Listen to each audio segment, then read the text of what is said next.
Every country is in debt. Every government owes money. Corporations owe trillions. Households owe more than ever. And yet somehow the system still runs. Banks still profit. Interest still gets paid. Money still circulates. Here's the paradox no one explains.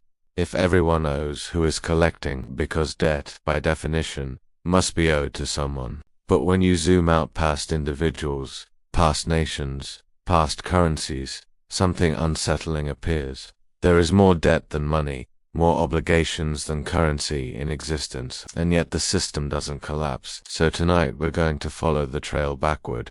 Not to a single villain, not to a secret family, but to a mechanism so normalized, so abstract, that most people never realize they are inside it.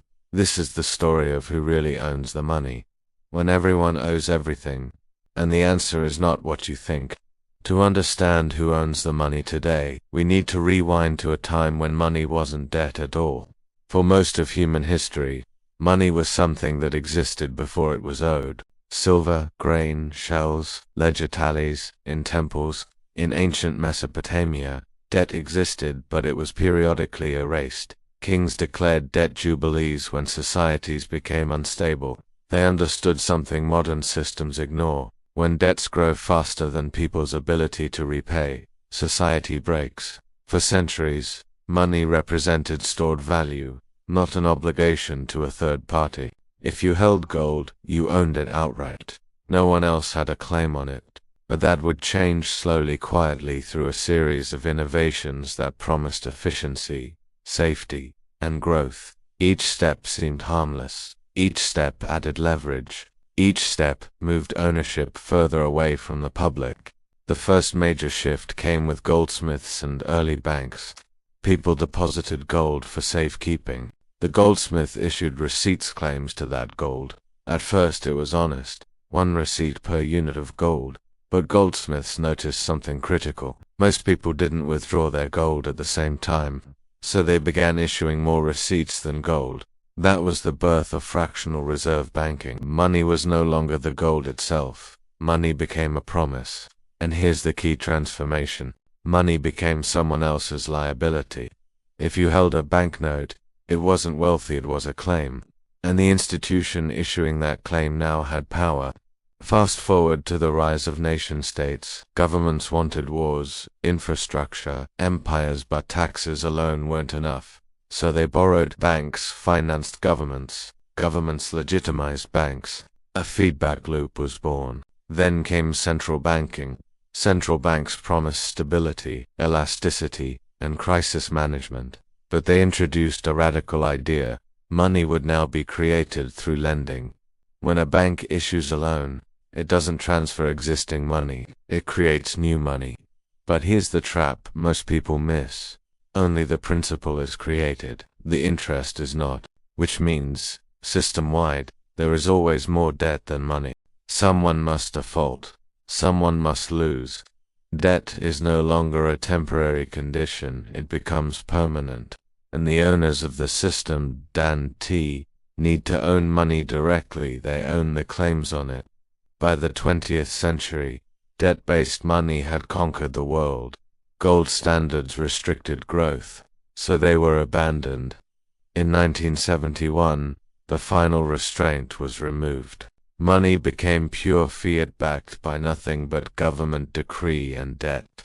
From that moment forward, money supply exploded, asset prices detached from wages, financial markets outgrew the real economy. Global debt began compounding faster than global productivity. This wasn't an accident. Debt requires growth to survive. Growth requires more debt. And so the system began eating the future, borrowing tomorrow's labor, tomorrow's taxes, tomorrow's stability, until crises became inevitable. When debt bubbles burst, something strange happens. The people who borrowed lose everything. The institutions that lent get rescued.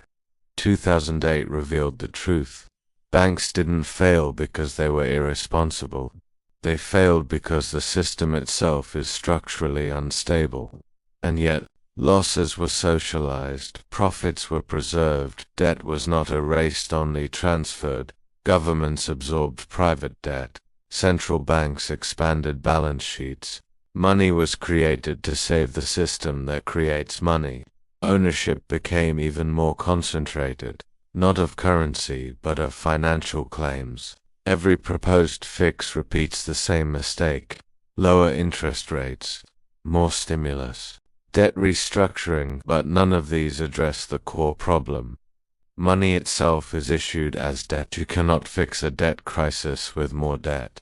Yet that's the only tool allowed. Debt jubilees are taboo. Systemic resets are unthinkable. Collapse must be postponed at any cost. So the system limps forward. Bigger, more complex, more fragile. Look around today. Government debt at historic highs. Asset bubbles everywhere, younger generations priced out, central banks trapped. Every cycle ends the same way. Debt concentrates, ownership consolidates, trust erodes. And the question returns: who owns the money? Not nations, not citizens. Ownership lies with those who control issuance, credit access, and the rules of rescue, not a single entity, a structure. So who really owns the money when everyone owes everything? The answer is unsettling. No one owns the money. The system owns the people. Money is not wealth, it is permission. Permission to participate. Permission to survive. Permission to postpone collapse. Those closest to money creation extract value first. Those furthest pay last. That is the hidden hierarchy. 3 takeaways. 1. Debt is not a temporary problem, it is the operating system. Without constant expansion, the system fails. 2. Money no longer measures value, it enforces behavior. Work, consumption, and compliance are incentivized through debt. 3. Ownership today is about claims, not cash. The real power lies in controlling access to credit and rescue. Every system that grows by consuming the future eventually runs out of time. The question isn't if this system changes, it's how and who pays for it. If this video made you rethink money, debt, or ownership, subscribe for more deep dives into hidden financial history. Because once you see the system clearly, you can never unsee it. And the next chapter is already being written.